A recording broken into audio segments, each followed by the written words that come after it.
tidak paham bisnis proses. Aptitude dan attitude, Pak. Ya, ya. Anak muda sekarang perlu tahu itu, Pak.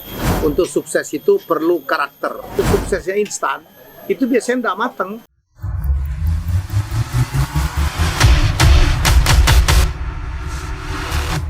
Pak, boleh nggak kira-kira Bapak memberikan tips kepada anak muda zaman sekarang bagaimana sih cara sukses? Karena anak muda sekarang tuh ingin suksesnya instan, Pak. Pak bisa kasih tip nggak sedikit kepada mereka?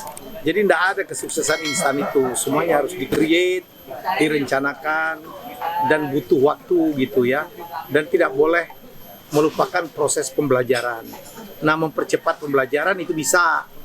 Misalnya mencari mentor.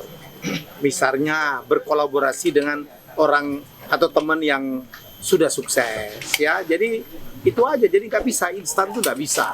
Kalau suksesnya instan itu biasanya nggak mateng ya. Jadi sama aja kayak reality show itulah, penyanyi-penyanyi instan itu kadang-kadang nggak bertahan lama karena dikarbit itu.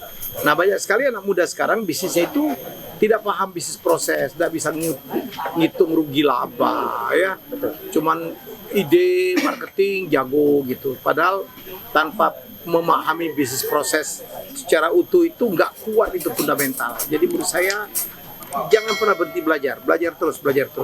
Kan sarana belajar sekarang banyak, bisa dari YouTube, bisa dari seminar, bisa dari baca, bisa dari nonton film gitu. Kadang belajar nonton film startup yang Korea itu drakor, kita bisa nonton belajar. Oh begitu cara membuat sebuah perusahaan ya. Jadi menurut saya Satu lagi, Pak, ini yang paling saya suka dari Bapak adalah altitude, aptitude, dan attitude, Pak. Ya, ya. Anak muda sekarang perlu tahu itu, Pak.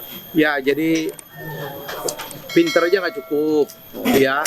Untuk sukses itu perlu karakter, perlu attitude, perlu perilaku, harus sopan, harus mau belajar, harus menerima masukan, harus menghormatin senior ya. Percayalah itu.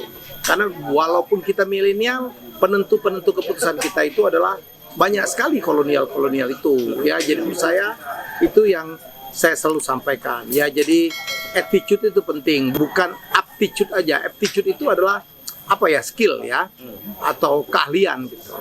Tapi yang menentukan untuk altitude ketinggian pencapaian itu adalah attitude, jauh lebih penting dari aptitude ya. Orang pintar banyak, tetapi kenapa tidak semua orang pintar sukses? Rata-rata kenanya di attitude. Gampang putus asa ya, kurang optimis, bukan team player, malas belajar, sulit untuk sukses.